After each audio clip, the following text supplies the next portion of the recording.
pendeta-pendeta, kardinal-kardinal, kami geus tanya, aya di Bible, aya di Taurat pernyataan bahwa Muhammad eta nabi, Muhammad eta rasul. Kami geus nanya, ja coba saksi man, coba mana man. Orang Mekah geus kitu pantas jasa beureun. Udah sok sacablakna suud sia man.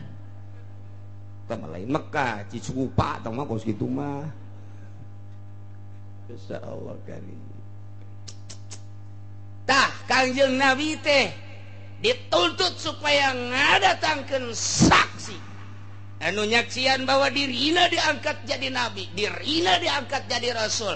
Sementara ahli Mekah geus nanya ka Yahudi ahli kitab, geus nanya ka Nasrani ahli kitab. Ya kami teh geus nanya sugan aya di Injil, di Taurat pernyataan Muhammad jadi nabi, Muhammad diangkat jadi rasul.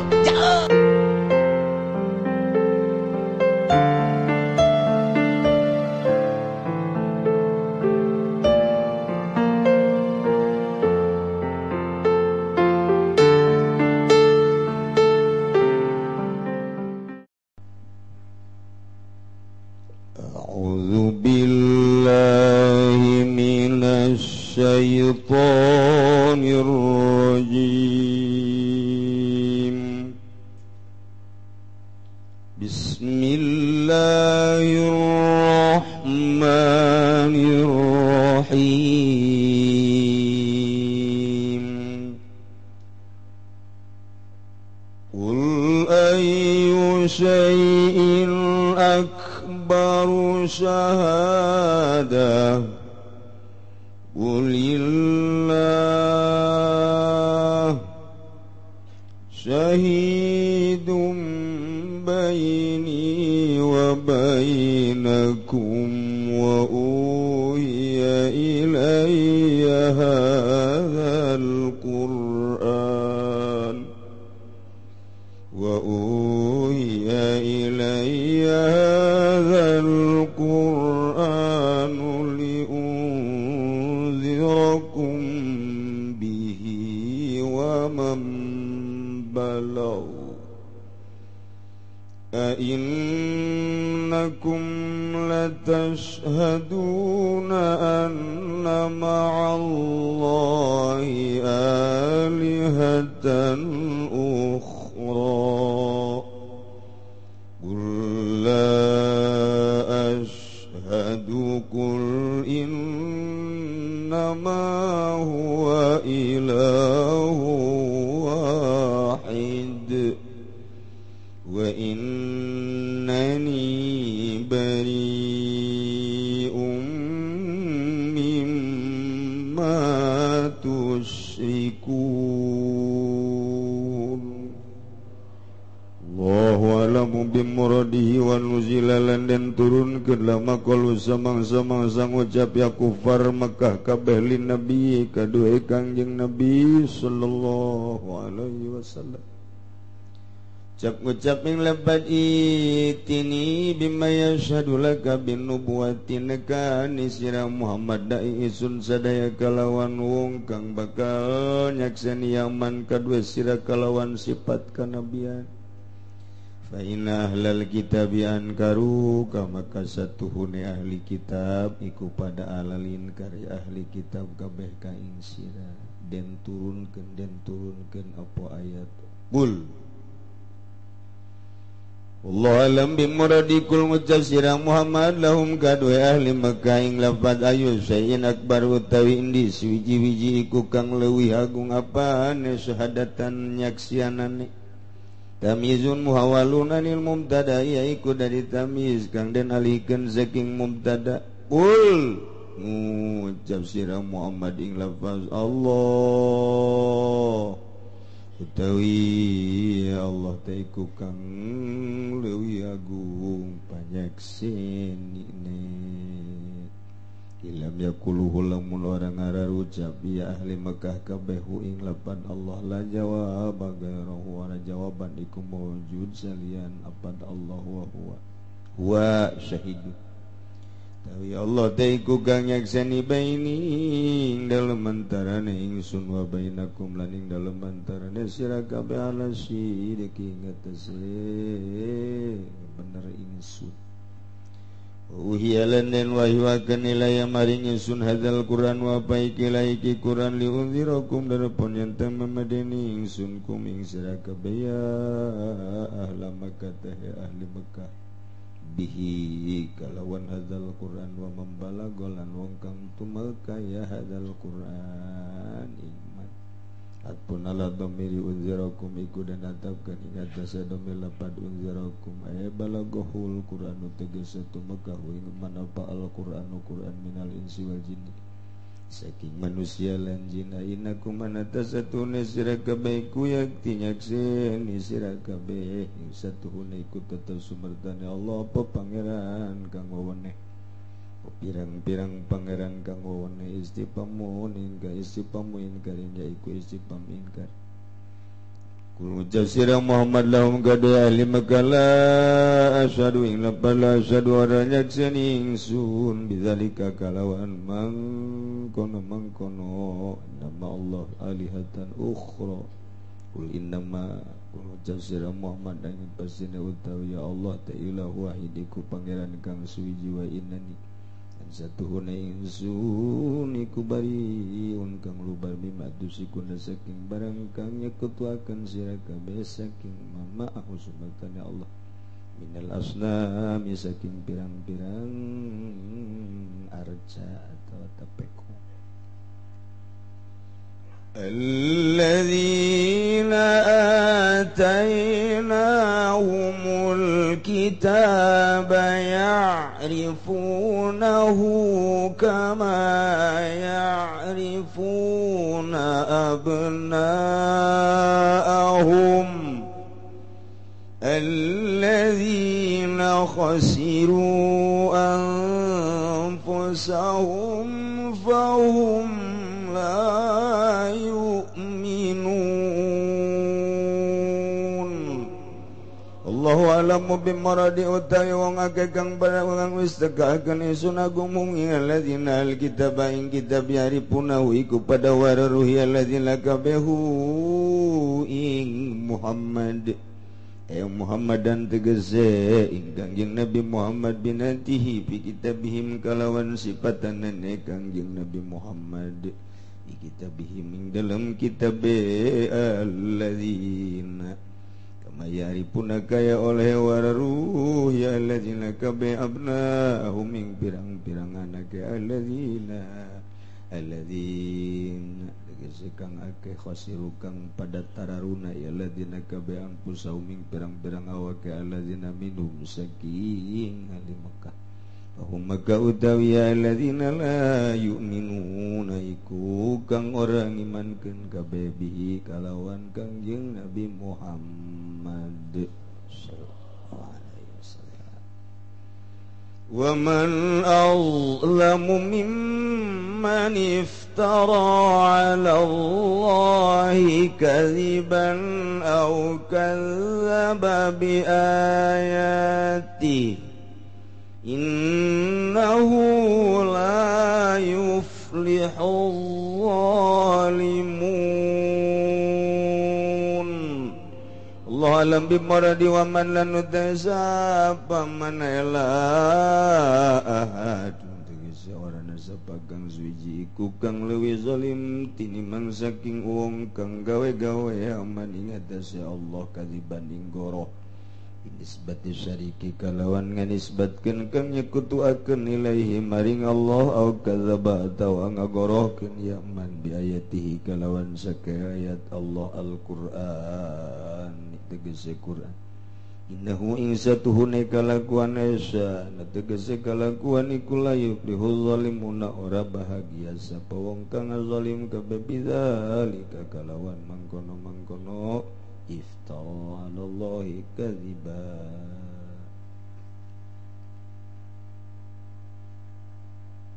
wa nuzila diturunkeun ayat ieu ketika para kufar Mekah nyarita ka Kangjeng Nabi urang Kangjeng Nabi Muhammad sallallahu alaihi wasallam. Cikupar Mekah mad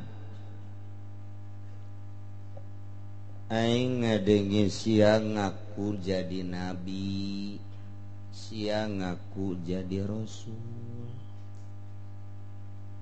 Eta teh coba kudu aya nu sanggup nyaksian. Saksi pengakuan sia mad bahwa sia nabi, bahwa sia rasul, coba tah teangan. Sedengkeun kami kabehan geus nanya ka inohong kami tuh Yahudi nu diberi kitab Taurat, tuh Nasrani nu diberi kitab Bible, Injil. Geus nanya coba tah di kitab teh aya coba Muhammad, bahwa Muhammad diangkat jadi rasul, Muhammad teh nabi, coba kami geus nanya ka Yahudi, jacak Yahudi kami geus nanya ka Nasrani, ka ulama-ulama Nasrani, pendeta-pendeta, kardinal-kardinal, kami geus tanya aya di Bible, aya di Taurat pernyataan bahwa Muhammad eta nabi, Muhammad eta rasul. Kami geus nanya ja coba saksi man, coba mana man. Orang Mekah geus kitu pantas jasa meureun. Udah sok sacablakna suud sia man. Tah lain Mekah, Cicupa tah mah kos kitu mah. Insyaallah kali. Tah Kangjeng Nabi teh dituntut supaya ngadatangkeun saksi anu nyaksian bahwa dirina diangkat jadi nabi, dirina diangkat jadi rasul. Sementara ahli Mekah geus nanya ka Yahudi ahli kitab, geus nanya ka Nasrani ahli kitab. Ya kami teh geus nanya sugan aya di Injil, di Taurat pernyataan Muhammad jadi nabi, Muhammad diangkat jadi rasul. Jawab, ayo coba kuari ulah indit siaman. Si sanu deuk indit cuk Muhammad. Moal Kangjeng Nabi culak cilik kalau ulah culak cilik sia. Padahal Kangjeng Nabi menungguan malaikat Jibril alaihis salam. Ayo urang mah culak cilik nungguan SMS can aya bae.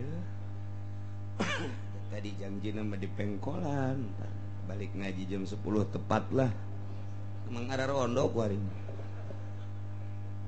Ya mah culak cilik. Ulah culak cilik mat. Kangjeng Nabi teh langsung turun tah malaikat Jibril. Alhamdulillah. Teu kadeuleu atuh ku kafir-kafir mah. Teu kadeuleu. Tah turunlah ayat. Cek malaikat Jibril, Muhammad gul ayu syai'in akbaru syahadah. Qul lillah syahidun baini wa bainakum wa uhiya ilayya hadzal qur'anu liunzirakum bih wa man balagh a innakum latashhaduna anna ma'allahi alihatan ukhra. Qul la ashhadu qul innama huwa ilahu wahid wa innani bari'um mimma tusyrikun. Datang langsung Kangjeng Nabi mata ngeunaheun jang ngajawab. Cak Kangjeng Nabi, wahai ahli Mekah, kaula dek nyarita ka anjeun mun anjeun harayang saksi ayu syai'in akbaru syahadah. Saha nu panggedena, saha nu pangkuasana, saha anu pang hebatna, saha anu pang bagus-bagusna sebagai jadi saksi. Moal aya kol nu pang hebat-hebatna jeung panggede-gedena nu nyaksian bahwa kula diangkat jadi nabi, bahwa kula diangkat jadi rasul, ialah Allah. Dikitukeun ku Kangjeng. Allah teh syahidum baini wa bainakum anu nyaksian antara kaula jeung antara aranjeun kabeh untuk menyatakan kebenaran kaula bahwa kula diangkat jadi nabi, bahwa kula diangkat jadi rasul. Saksina moal aya nu leuwih gede batan Allah. Kadenge ku cilisia. Kadenge ku cilisiaan teh mah tamahan teh mah. Ya Allah. Wa uya hadal Quran sebagai dalil bahwa kula diangkat jadi nabi, sebagai hujah bahwa kula diangkat jadi rasul, diwahyukeun ka kaula hadzal Quran. Ieu Quran teangan ku maneh Quran, model Quran ieu teangan syiran model Quran ieu, teangan bahasa model Quran ieu. Mun aya tandingna kula bisa dibohongkeun ku anjeun. Moal aya tanding Al-Qur'an mah, sebab Al-Qur'an mah al-mu'jiz. Ngapeskeun ka musuh. Saha anu bisa nandingan Al-Qur'an? Ayat tupang pendek-pendekna inna a'tainakal kautsar, teangan tandingna inna a'tainakal kautsar fasholli li rabbika wanhar inna syani'aka huwal abtar. Nginaheun kana jajanteun. Nikmat kadengena Quran. Cok gerage Quran mah eueuh teh nikmat. Qul a'udzu birabbin nas, malikin nas, ilahin nas, min syarril waswasil khannas, alladzi yuwaswisu fi sudurin nas, minal jinnati wan nasin sin. Ge urang yen sajak jang kabogoh urang. Kumaha ye coba ye.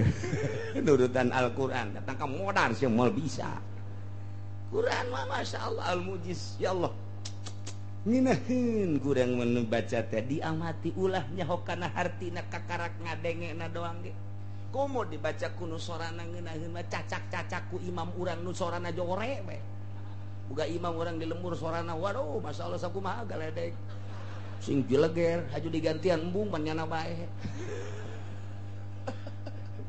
Sanggeuk lain teh aya berjamaah imamna sanggeuk. Masya Allah. Tak ngeunaheun jasa Al-Quran. Top. Alam tara kaifa fa'ala rabbuka bi ashabil fil. Ngeunaheun Quran. Alam tara kaifa fa'ala rabbuka bi ashabil fil. Alam yaj'al kaidahum fi tadlil wa arsala 'alaihim tayran ababil tarmihim bihijaratin min sijil faj'alahum ka'asfin ma'kul. Lam kabeh. Atuh eta mah macana sih. Alam tara kaifa fa'ala rabbuka bi ashabil fil.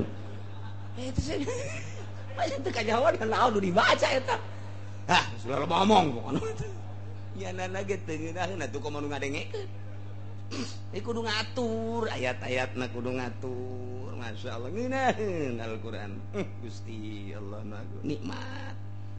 Eta tabat yada abi lahabi wa tab ma aghna anhu maluhu wa ma kasab sayasla naran dzata lahab wa imratuhu hammalatal hatab fi jidha hablum min masad. Ngeunaheun ya Allah. Coba ge di imah sorangan maca. Ngeunaheun apa henteu? Bejakeun ka pamajikan. Ngeunaheun ieu kakang. Teu ngeunaheun. Adi tuh gunggurah heula tuh, adi tuh. Make naon? Cangkang kado. Tarik-tarik. Ya kari itu Quran. Teh. Ya. Kaula mah geus teu perlu saksi manusia cek Kangjeng Nabi. Dia permintaan anjeun mah geus diayakeun ge tetep bae. Kamari minta malaikat, andai kata malaikat ge tetep bae moal iman. Minta deui moal. Kula mah langsung bae saksi. Nu nyaksian kaula bahwa kaula diangkat jadi nabi, kaula diangkat jadi rasul. Allah syahidum baini wa bainakum. Nu nyaksian antara kaula jeung antara anjeun. Allah dalil bahwa kula diangkat jadi nabi, diangkat jadi rasul. Wa uhiya ilayya hadzal Qur'an. Allah nurunkeun wahyu ka kaula bentukna Al-Qur'an. Saha nu bisa coba ayo nyieun seperti Al-Qur'an. Quran dalil bahwa kaula teh nabi kaula teh rasul tujuanana nu mantap kaula diangkat jadi rasul dibere mukjizat Al-Qur'an liunzirakum bihi wa man balagh maksudna endek nyin peringatan dek mere peringatan nyingsinan khususna ka ahli Mekah ka aranjeun kabeh umumna santero manusia sadunya bahwa menurut ka Allah dibere sorga bahwa lamun teu nurut ka Allah dibere neraka iman ka kaula dibere sorga teu iman ka kaula kula diangkat jadi rasul teu iman neraka liunzirakum bih bahkan kaula mere peringatan teh wa mambalau jeung ka jelema anu datang Al-Qur'an ka manehanana ai baheula mah langsung Kangjeng Nabi na berhadapan jeung ahli Mekah ai urang mah pan ieu teh teu kaasupkeun ka peringatan ulah disangka teu asup urang kana liunzirakum lantaran urang kaasupkeun kana ayat wa mambalag kaula cek Kangjeng Nabi diangkat jadi rasul dibere mukjizat Al-Qur'an ya tujuanana teh endek mere peringatan ka jelema-jelema anu berhadapan jeung kula atawa ka jelema anu datang Al-Qur'an ka manehanana 14 abad silam Kangjeng Nabi hirup kemudian wafat ngalih Kangjeng Nabi teh lain wafat nah kuari tahun 1400 sekian 2012 ieu teh Al-Qur'an masih didengungkeun ku para ustad para kiai urang teh asup kana ucapan wa mambalah berarti urang teh kuari keur diperingeti ku Kangjeng Nabi urang Kangjeng Nabi Muhammad sallallahu alaihi wasallam teu kudu berhadapan langsung jeung Kangjeng Nabi jeung Al-Qur'an emang kumaha gitu ieu wa mambalag liunzirakum kaula nyingsieunan ka aranjeun supaya iman ka Allah iman ka kaula berhadapan jeung anjeun kuari oge jeung jelema anu kadatangan Al-Qur'an di mana bae iraha bae sebab cek Kangjeng Nabi man balaghul Qur'an fa ka'annama ra'an nabiyya wa kallama saha jelema anu datang Al-Qur'an ka manehanana sarua jeung ningali Kangjeng Nabi jeung sarua jeung berbicara jeung Kangjeng Nabi Muhammad sallallahu alaihi wasallam urang keur maca Al-Qur'an sarua jeung keur neuleuh Kangjeng Nabi urang maca Al-Qur'an sarua keur diomongan ku Kangjeng Nabi teka zamanan urang jeung Kangjeng Nabi tapi Al-Qur'anna didengungkeun diuraykeun dibacakeun sarua jeung neuleuh Kangjeng Nabi jeung ngadengekeun ucapan Kangjeng Nabi Muhammad sallallahu alaihi wasallam alhamdulillahirabbil